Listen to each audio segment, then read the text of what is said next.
Mesdames, Mesdemoiselles et Messieurs, bonjour. Je me présente, Yannick Seyer.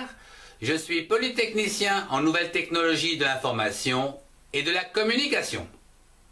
Dans ce cours de chimie générale sur la structure de la matière, je voudrais vous présenter la configuration électronique des atomes de la troisième ligne du tableau périodique. Nous avons vu dans les précédents cours la configuration de la première ligne correspondant à la couche K, qui est représentée ici et dont nous avions trouvé les niveaux 1 et sous-niveau S avec une saturation à 2 électrons.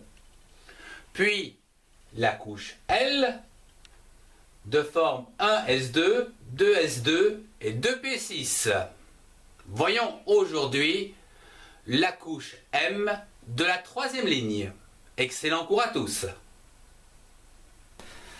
Voyons cette troisième ligne du tableau périodique qui commence par l'élément de sodium, Na11. Il possède 11 électrons. Je vous rappelle qu'ils sont répartis autour du noyau, que la couche K sera toujours saturée avec 2 électrons qui va donc nous donner un S2 et que la couche L sera elle saturée avec 8 électrons, à savoir 2S2, 2P6. Quant à la couche qui nous intéresse à présent, la couche M, ici, elle sera dotée d'un seul électron qui va donc nous donner le troisième niveau puisque c'est la couche M, S le sous-niveau, 1 parce qu'il y a un seul électron.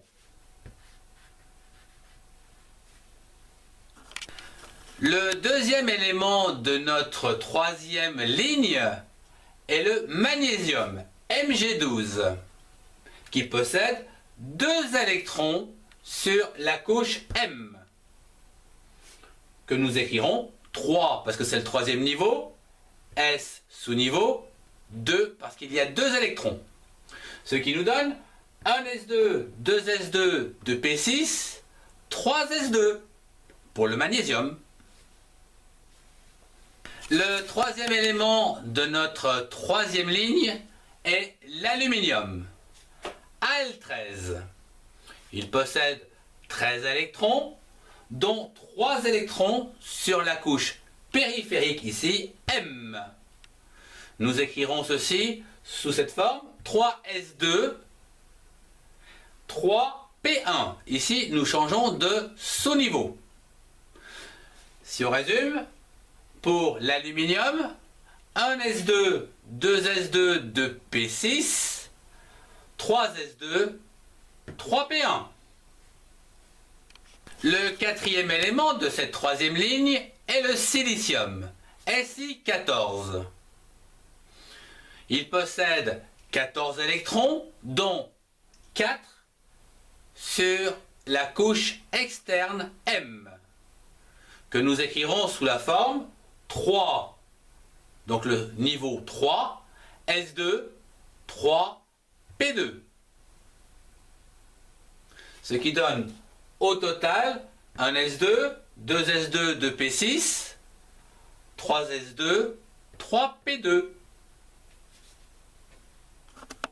Le cinquième élément de notre troisième ligne est le phosphate, P15.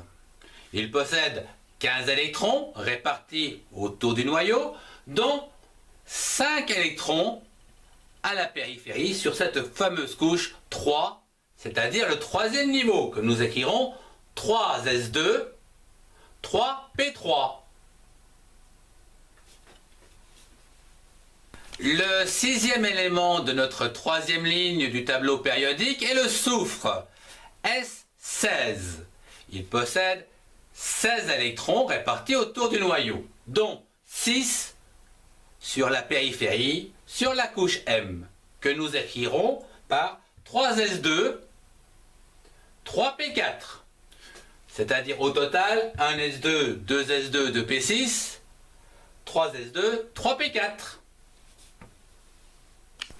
L'avant-dernier élément de cette troisième ligne, c'est le chlore 17, qui possède 17 électrons autour du noyau, dont 7 à la périphérie sur la couche M, que nous écrirons de la manière suivante: 3s2, 3p5.